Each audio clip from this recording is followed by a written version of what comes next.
Nous, notre travail, c'est vraiment de pouvoir rediriger quand même les familles et les jeunes aidants en fonction de leurs besoins.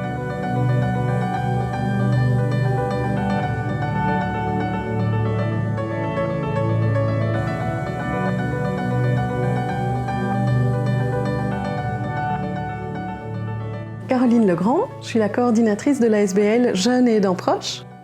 Najib, moi je suis éducateur spécialisé chez Jeunes et Aidants Proches. Alors les jeunes aidants proches, ce sont des jeunes qui ont entre 5 ans et 25 ans et qui aident un proche au quotidien. Alors ça peut être un frère, une sœur, un parent ou un grand-parent. La porte d'entrée, ce sera la maladie, donc qui ont une dépendance.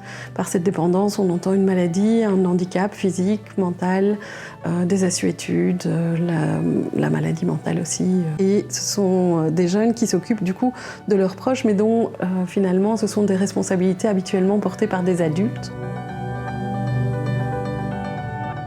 On va aussi faire un travail de sensibilisation auprès des professionnels du secteur psychomédico-social et de l'enseignement. Un travail de lobbying aussi auprès des politiques pour les rendre visibles, parce qu'ils ont une particularité d'être très fort invisibilisés.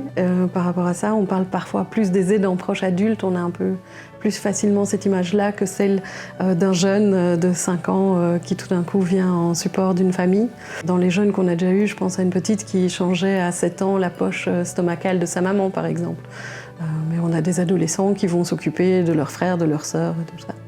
Et alors on a un troisième axe de travail qui va être le soutien à la vie familiale, parce que c'est chouette de faire une prévention auprès des professionnels, auprès des jeunes, mais c'est vrai que la famille est aussi un lieu où la reconnaissance de tout ce qu'ils font est important pour pouvoir que chacun finalement puisse reprendre sa juste place, le parent en tant que parent et l'enfant dans un rôle non plus de parental mais bien d'enfant.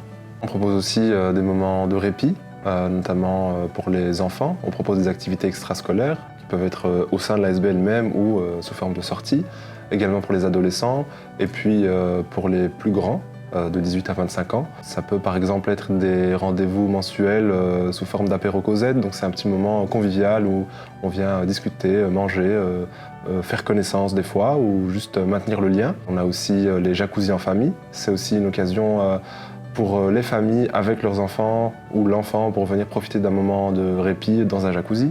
On a également une salle de relaxation qui est aussi disponible pour les jeunes, pour les enfants, les adolescents et les plus grands. On essaie de proposer différentes choses pour rompre l'isolement, pour respirer un petit peu, faire autre chose et sortir de ce rôle d'aidant dans lequel ils sont quotidiennement, jour et nuit, et qui peut être très fatigant.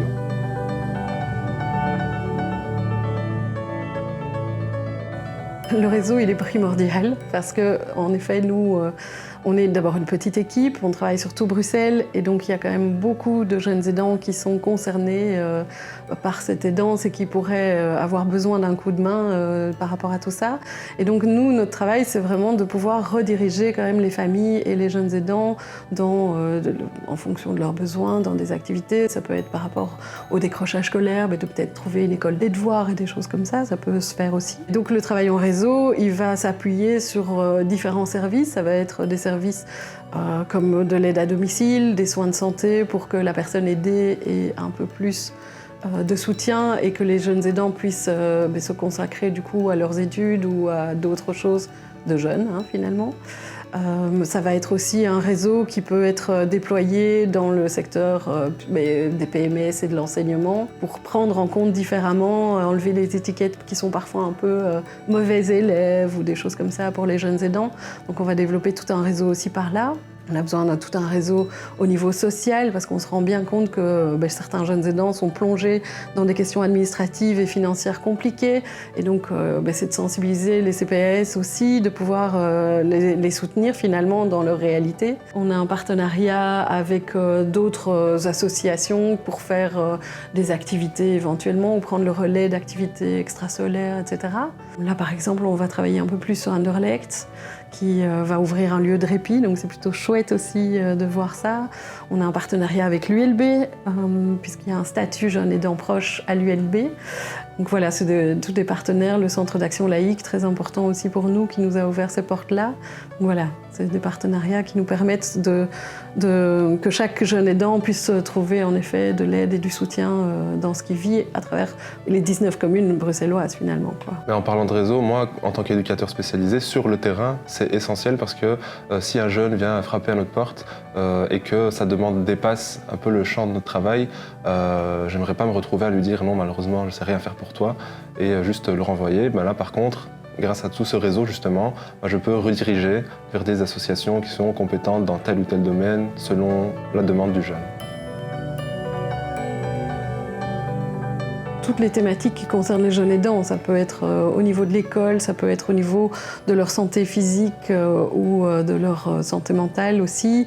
On va voir des impacts sur leur activité extrascolaire, comme on l'a dit, mais aussi sur leurs études, et la question du décrochage scolaire, etc. On aborde tout ça dans la vie des jeunes aidants. Ils peuvent tout à fait nous contacter, on est sur les réseaux sociaux, on a une page Instagram, on a une page Facebook, ça c'est un peu plus pour les parents même, mais on est joignable sur WhatsApp aussi, sur le GSM 0491 90 50 48, par email évidemment, info@jeunesaidantproche.be.